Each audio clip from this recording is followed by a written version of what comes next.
상사는 제 보고서를 보더니 비웃듯이 말했어요. 그레타, 당신 정신이 있어?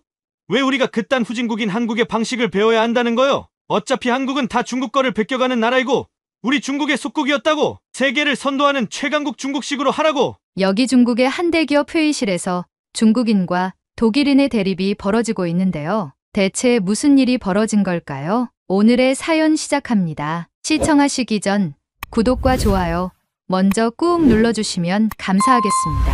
안녕하세요. 저는 독일 뮌헨 공과대학교에서 도시계획과 환경공학을 전공한 그레타 밀러입니다. 29살의 나이에 세계 최대 시장인 중국에서 제 꿈을 펼치고 싶어 이곳에 오게 되었어요. 사실 중국행을 결심하게 된 데는 특별한 이유가 있었죠. 대학 시절 참여했던 국제건축포럼에서 중국의 급속한 도시화와 그에 따른 환경 문제에 대해 알게 되었고, 이를 해결하는데 제가 기여할 수 있지 않을까 하는 열정이 생겼거든요. 그렇게 저는 베이징에 있는 중국 최대 건설회사 중 하나인 중화건설에 입사하게 되었어요. 처음 베이징에 도착했을 때 화려한 고층 빌딩들과 활기찬 거리를 보며 가슴이 두근거렸죠. 하지만 동시에 뿌연 하늘과 복잡한 교통, 그리고 곳곳에 널브러진 쓰레기를 보며 제가 해야 할 일이 정말 많겠다는 생각도 들었어요. 입사 후 얼마 지나지 않아 회사가 중국 전역의 공원 현대화 프로젝트를 따냈다는 소식을 들었어요. 정부에서 대대적으로 추진하는 사업이라 규모가 어마어마했죠. 독일에서 배운 최신 건축 기술과 환경 친화적 설계를 적용할 수 있는 절호의 기회라고 생각했어요. 게다가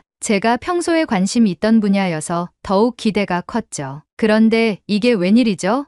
프로젝트 팀에 배정된 지 일주일 만에 저를 담당 책임자로 임명한 거예요. 경력이 짧은 저에게 이런 큰 책임을 맡긴다는 게 믿기지 않았어요. 상사는 제 새로운 아이디어와 유럽의 앞선 기술이 필요하다며 젊은 감각으로 중국의 낡은 공원들을 새롭게 바꿔달라고 하더라고요. 프로젝트를 시작하기 전 중국의 공원 현황을 직접 살펴보기로 했어요. 베이징에서 시작해 상하이, 광저우 등 대도시부터 시골의 작은 마을까지 전국 곳곳의 공원들을 돌아다녔죠. 하지만 눈앞에 펼쳐진 광경은 충격 그 자체였어요. 대도시의 공원들은 그나마 관리가 되고 있었지만 시설은 노후화되어 있었고 쓰레기 투기가 심각했어요. 지방으로 갈수록 상황은 더욱 심각해졌죠. 관리되지 않은 채 버려진 듯한 공원들, 하천변에 버려진 쓰레기 더미들, 파손된 벤치와 놀이기구들. 충격과 실망을 넘어 좌절감마저 들었어요. 더 안타까운 건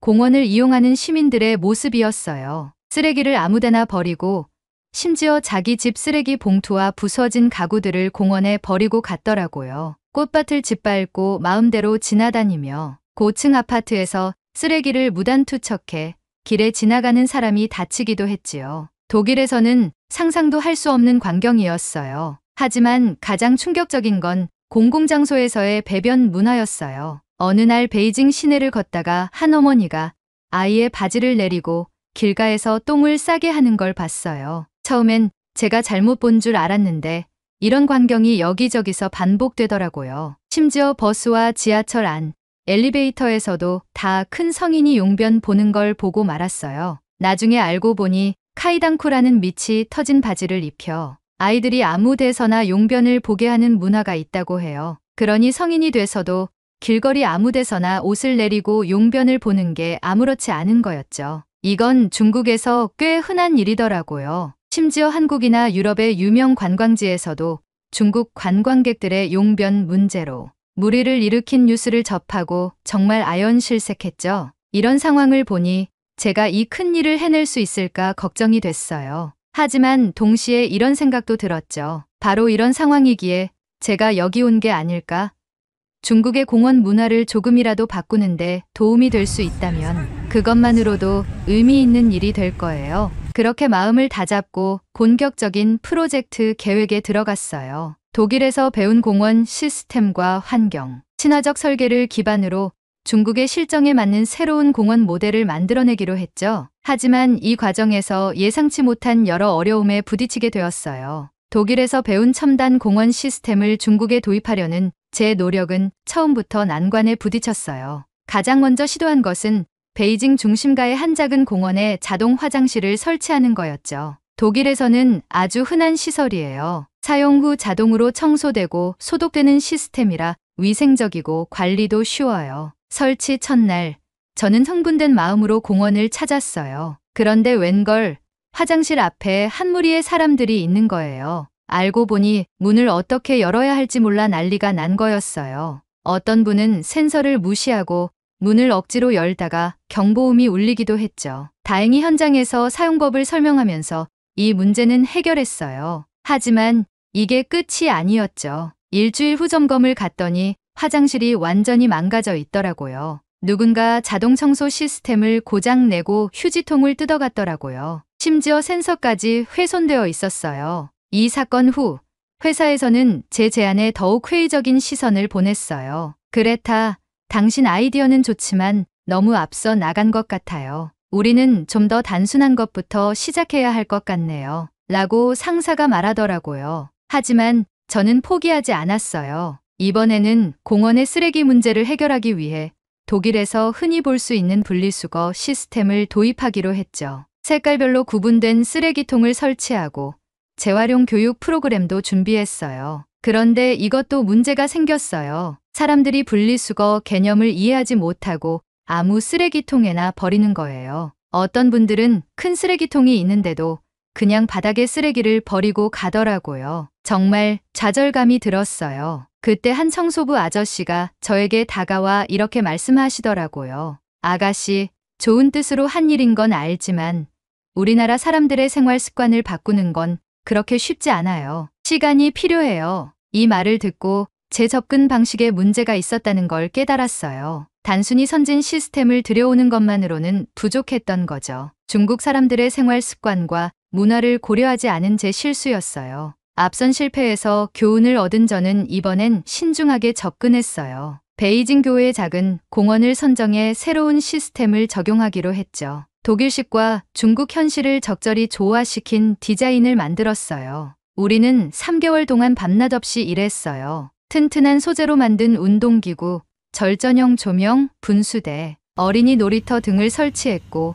곳곳에 쓰레기통을 배치했어요. 화장실은 위생적이면서도 관리가 쉬운 구조로 만들었죠. 드디어 개장일, 사람들의 반응은 뜨거웠어요. 이런 게 중국에도 있다니 라며 다들 신기해하더라고요. 첫 한 달은 정말 꿈만 같았어요. 사람들이 조심스럽게 시설물을 이용하고 쓰레기도 제대로 버리는 모습을 보면서 드디어 해냈다는 생각에 가슴이 벅찼죠. 하지만 2달째부터 상황이 달라지기 시작했어요. 어느 날 아침 공원에 갔더니 운동기구 몇 개가 망가져 있더라고요. 누군가 과도한 힘을 줘서 부서진 것 같았어요. 놀이터의 그네도 체인이 끊어져 있었고요. 더 충격적인 건 화장실이었어요. 설치한 지 2달 만에 악취가 진동하고 벽에는 낙서가 가득했어요. 자동 세정 장치는 고장났고 휴지는 케이스째 뜯어가고 바닥에 오물들로 참아 볼 수 없을 정도였죠. 공원 곳곳에 쓰레기가 널려 있는 것도 문제였어요. 쓰레기통 바로 옆에 버려진 쓰레기들을 보면서 정말 한숨만 나왔죠. 분리수거용으로 설치한 쓰레기통은 아예 의미가 없어 보였어요. 개장 3개월 만에 우리의 시범공원은 완전히 황폐화되고 말았어요. 회사 간부들이 찾아와 현장을 둘러보더니 고개를 절레절레 흔들더라고요. 그레타, 이래서 안 된다고 했잖아요. 중국 사람들한테는 이런 게 안 맞아요. 좌절감에 빠진 저는 중국의 역사와 문화에 대해 더 깊이 알아보고 싶어졌어요. 그러던 중 우연히 대학에서 열린 현대 중국 사회의 이해라는 세미나를 듣게 되었죠. 강연자는 중국에서 20년 넘게 살며 연구해온 데이빗 밀러 교수님이었어요. 강연이 끝난 후 용기를 내어 교수님께 제 고민을 털어놓았어요. 교수님은 깊은 통찰력으로 중국 사회의 복잡한 면들을 설명해 주셨어요. 그레타, 중국의 현재 모습을 이해하려면 역사를 봐야 해요. 특히 문화대혁명이 끼친 영향이 커요. 1966년부터 10년간 지속된 이 운동은 전통적 가치관을 완전히 무너뜨렸죠. 예를 들어 모택동 시기에 공중화장실의 칸막이를 없앤 것은 사실이에요. 이는 화장실에서 반체제 인사들이 은밀히 모의하는 것을 막고 감시를 용이하게 하기 위해서였죠. 또한 이 시기에 농업 생산성을 높이기 위해 인분을 퇴비로 사용하는 것이 장려되었어요. 이로 인해 길거리나 공공장소에서 용변을 보는 것이 일상화되었죠. 심지어 이런 인분 수집과 퇴비화를 사업으로 발전시켜 큰 부를 축적한 기업인도 있었다고 해요. 예를 들어 중국의 유명한 재벌 중 한 명은 이 인분 사업으로 초기 자본을 마련했다고 합니다. 이러한 극단적인 정책들과 사회적 변화는 중국인들의 일상생활과 공공장소에 대한 인식, 그리고 위생관념에 깊은 영향을 미쳤어요. 이런 역사적 배경이 오늘날 중국의 공공위생 문화와 시민의식 형성에 큰 영향을 미쳤다고 볼 수 있죠. 교수님은 계속해서 설명해 주셨어요. 게다가 마오쩌둥은 중국인의 국민성은 뭉쳐도 바로 흩어지는 모래알이라고 말했어요. 이는 중국인들의 개인주의적 성향을 잘 보여주죠. 급속한 경제 성장 과정에서 이런 개인주의가 더욱 심화되었고 나만 잘 살면 된다는 이기주의 물질만 능주의가 퍼졌어요. 또 하나 중요한 사건이 있어요. 2006년의 펑위 사건이죠. 쓰러진 노인을 도와준 청년이 오히려 가해자로 몰려 노인에게 배상금을 물게 된 사건이에요. 이 사건 이후 중국인들은 선의의 행동을 하는 것을 망설이게 되었어요. 남을 돕다가 오히려 피해를 볼 수 있다는 두려움 때문이죠. 교수님의 설명을 들으니 제가 겪은 어려움들이 단순히 개인의 문제가 아니라 복잡한 역사와 사회적 배경에서 비롯되었다는 걸 깨달았어요. 그레타, 중국인들의 의식을 바꾸는 건 정말 어려운 일이에요. 수천 년간 형성된 사회 구조와 국민성을 바꾸려면 엄청난 시간과 노력이 필요할 거예요. 교수님의 말씀을 듣고 나니 지금까지의 제 노력이 얼마나 순진했는지 깨달았어요. 중국의 현실을 제대로 이해하지 못한 채 무작정 서구의 방식을 적용하려 했던 거죠.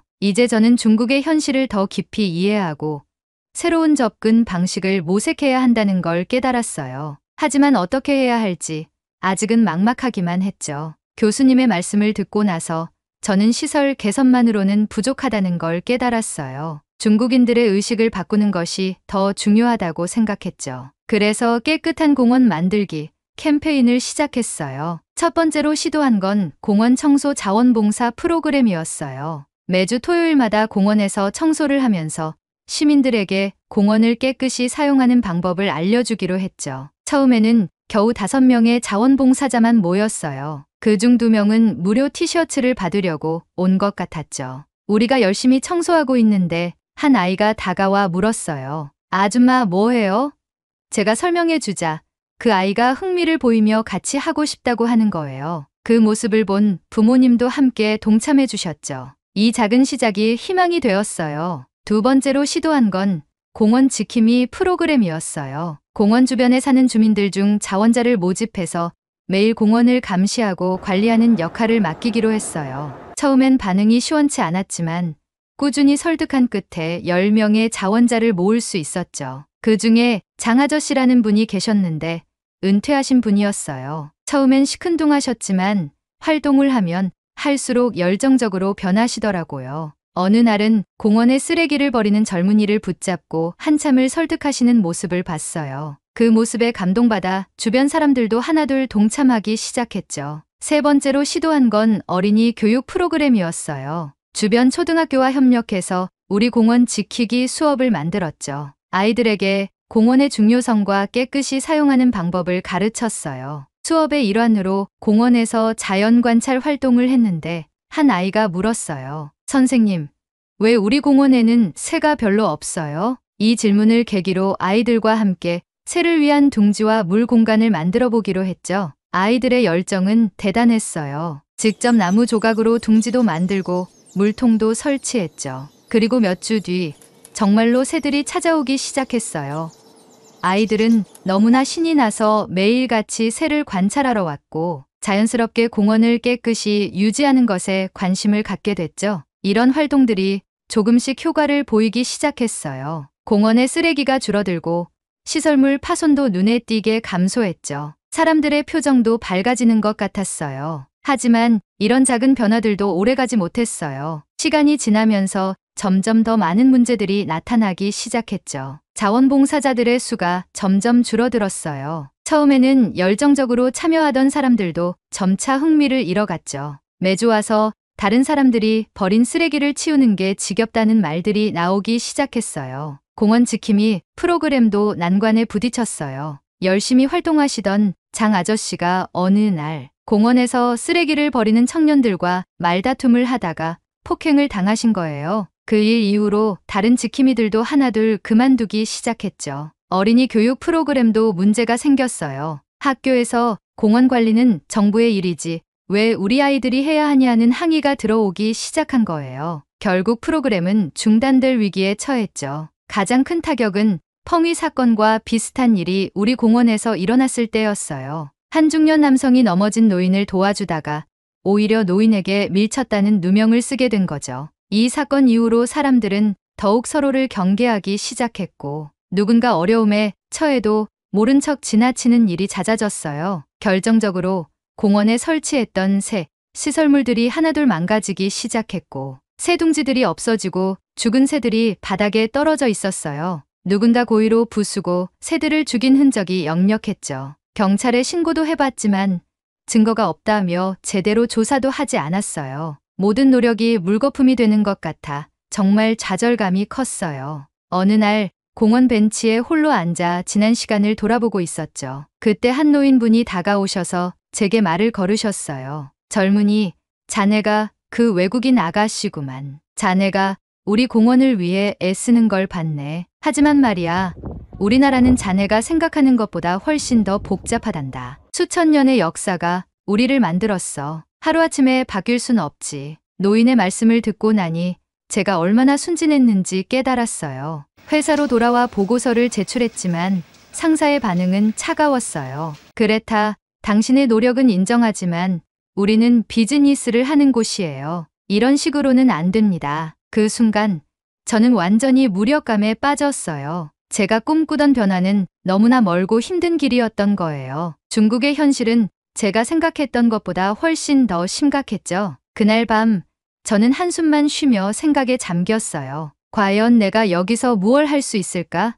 이대로 포기해야 하는 걸까? 아니면 다른 방법이 있을까?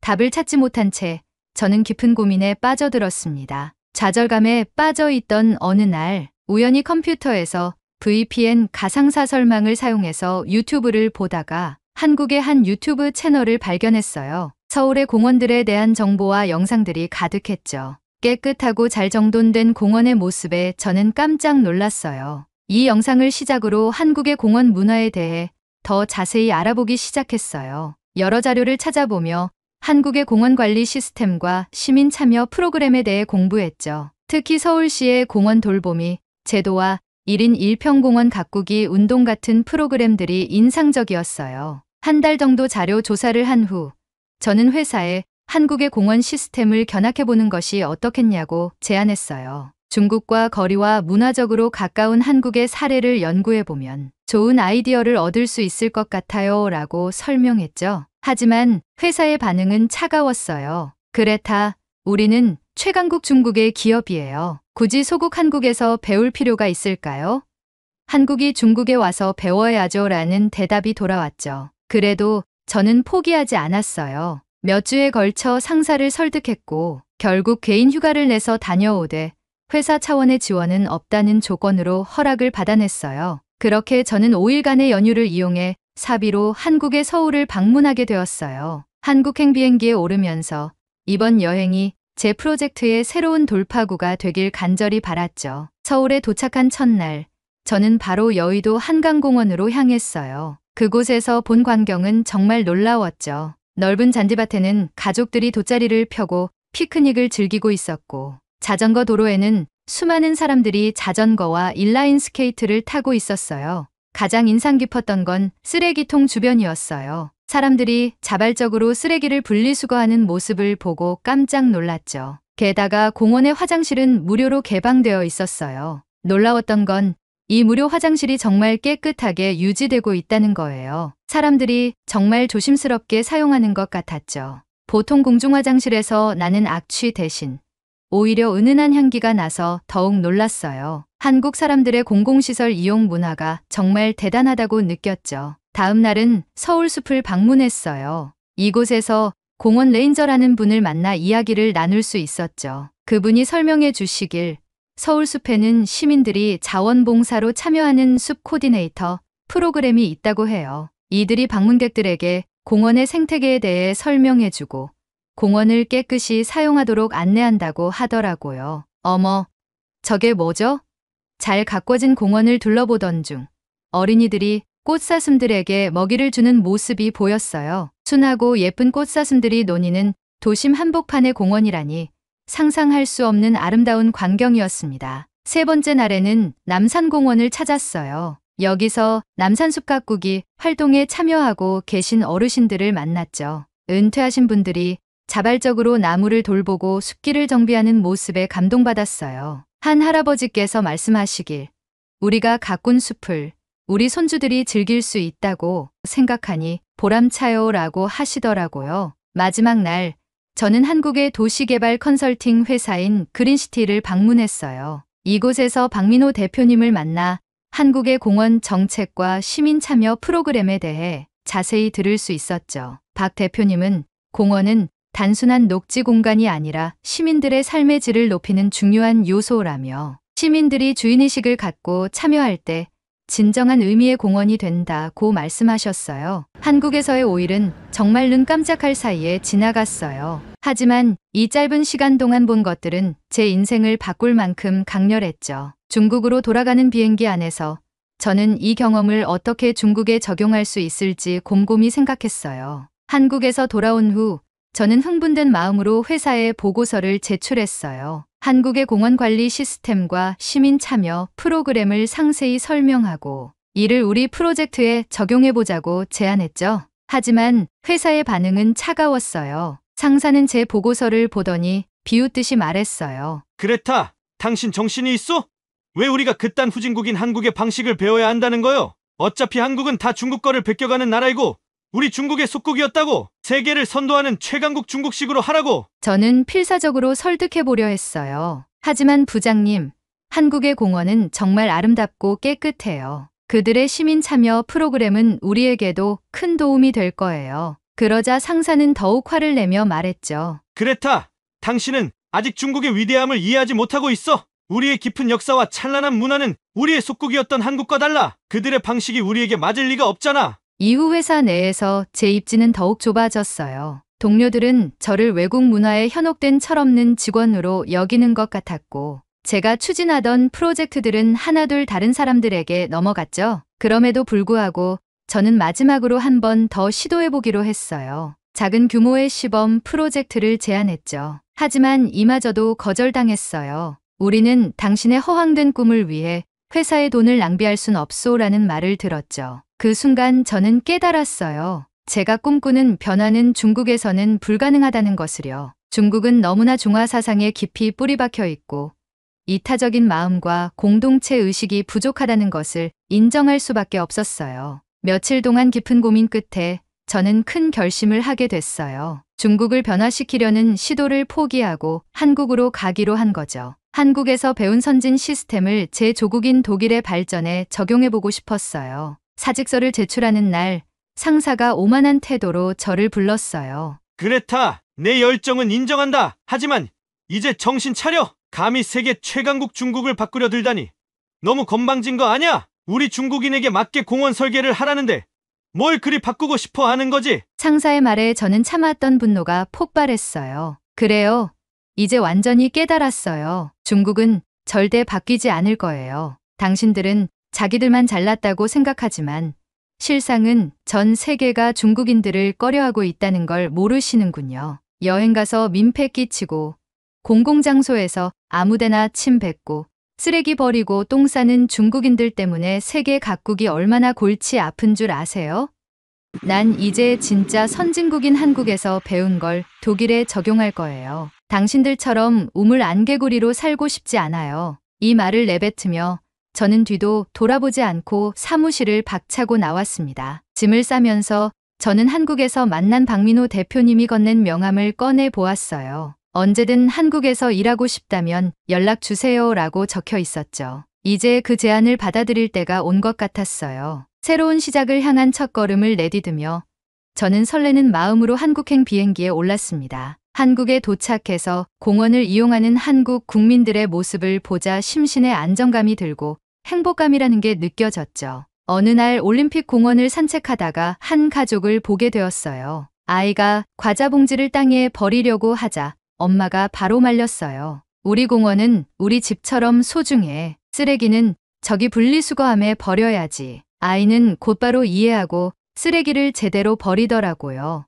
이런 모습을 보며 가정에서부터 시작되는 시민의식 교육의 중요성을 깨달았어요. 한강공원에서는 또 다른 놀라운 광경을 목격했어요. 사람들이 치킨, 피자 등 다양한 음식을 배달시켜 먹고 있었는데 식사가 끝난 후의 모습이 정말 인상적이었어요. 모든 사람들이 자리를 떠날 때 돗자리를 정리하고 꼼꼼히 쓰레기를 치우고 가더라고요. 심지어 재활용이 안 되는 쓰레기는 본인 가방에 넣어가는 모습을 보고 깜짝 놀랐어요. 자리를 정리하고 난 뒤엔 마치 그 공간은 아무도 사용한 적 없는 것처럼 깨끗했죠. 서울의 북서울 구미숲에서 본 북서울 전망대는 정말 놀라웠어요. 이 전망대에 오르면 북한산, 도봉산, 수락산, 불암산 등 서울 북동 지역 전체를 한눈에 조망할 수 있었죠. 심지어 멀리 롯데월드타워까지 보였어요. 가장 인상적이었던 건 전망대로 올라가는 독특한 경사형 엘리베이터였어요. 이 엘리베이터는 사선으로 움직이는데